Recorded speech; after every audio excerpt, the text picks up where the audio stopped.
I'm Dr. Uche, a practicing physician who's been coaching others to write and publish their biographies since 2013. The first autobiographies I brought to publication were for my dad and granddad, and those took more than 5 years and lots of mistakes.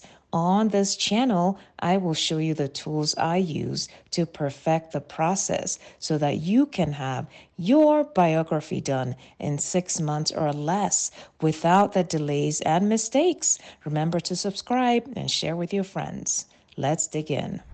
Oftentimes, when I advise people to write their stories, I like to encourage them by telling them how each one of us, our story is a roadmap or could be a roadmap for someone else. And a lot of people feel put off. They say, well, what do I have to gain in writing something for someone else to use or for someone else to learn from? Or who's going to care? How is my story going to impact somebody? And I want to give you some real life examples today. Yes, your roadmap, your story is a roadmap for someone else. And that doesn't have to be somebody in the world, a stranger. It could be your own child. It could be your grandchild who can learn something from how you did things. Stay tuned.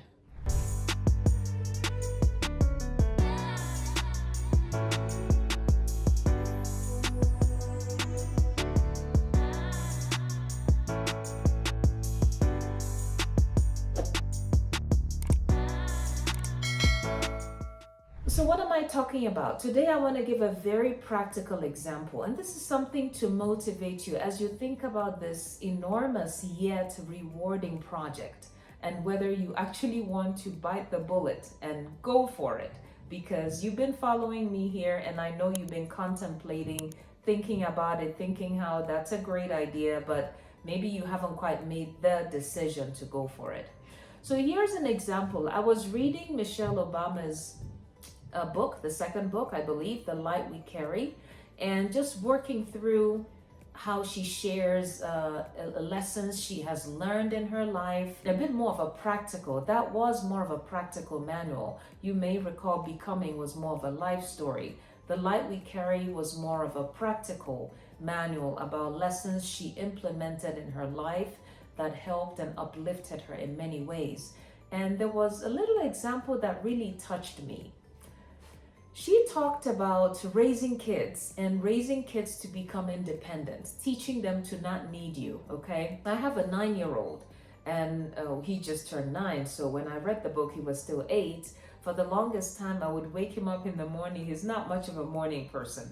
So waking him up is a piece of work. It's a chore. So we get him up, we convince him to wake up and get out of bed and brush his teeth. It was a struggle. Get him to do what he needs to do because he's just not a morning person. And after reading this book by Michelle Obama, where she talks about teaching kids to take charge, I realized I had not been doing that. I was taking too much responsibility on myself, and that made me frazzled and stressed out every morning trying to get this little sleepy little boy to wake up. Who doesn't like to wake up in the morning? Who likes to sleep in? I decided, you know what? I'm going to implement what Michelle Obama talks about. So I had a moment and I called him and I said, hey buddy, I'm going to set this alarm.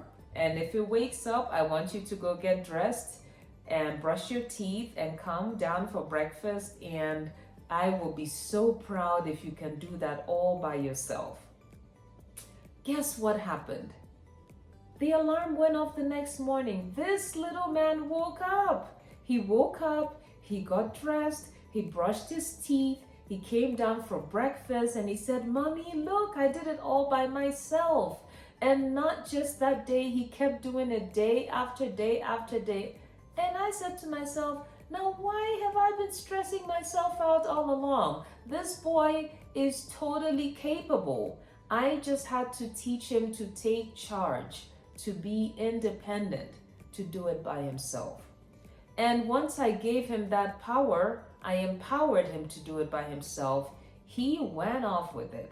And in fact, moving into the future, whenever we were maybe running late or running behind for some reason, and I offered to, oh, dude, let me help you, buddy, let me help you do this. He'd be like, no, Mommy, I can do it all by myself. He was so proud of himself, he didn't even want me to help him. So that's your example, my friend.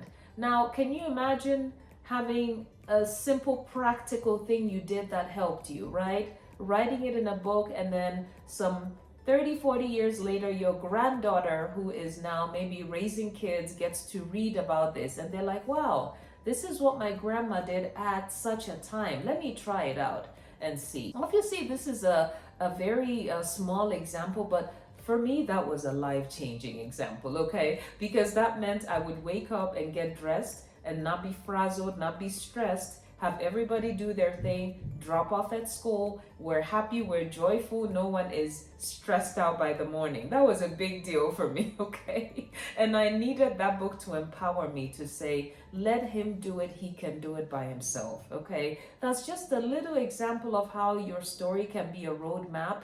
Think about it in your life. I'm sure there are many hurdles you have come through, things you have wondered, gosh, I wish somebody gave me a suggestion as to how to do this. Maybe you're looking, this is 10 years later, and you're like, I ended up figuring it out, but I wished I had been told, or I wished I had figured out how to do it in a different way, quickly.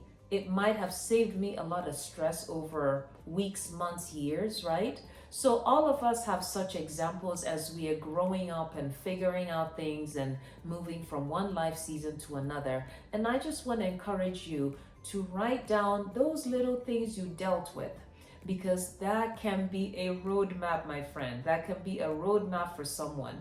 And it doesn't even have to be a stranger. It could be somebody who you really deeply would like to help. Somebody in your family, maybe your child, maybe your grandchild, and you would like to think that this life lesson is actually going to impact them in the future in a positive way. I'll see you in my next video.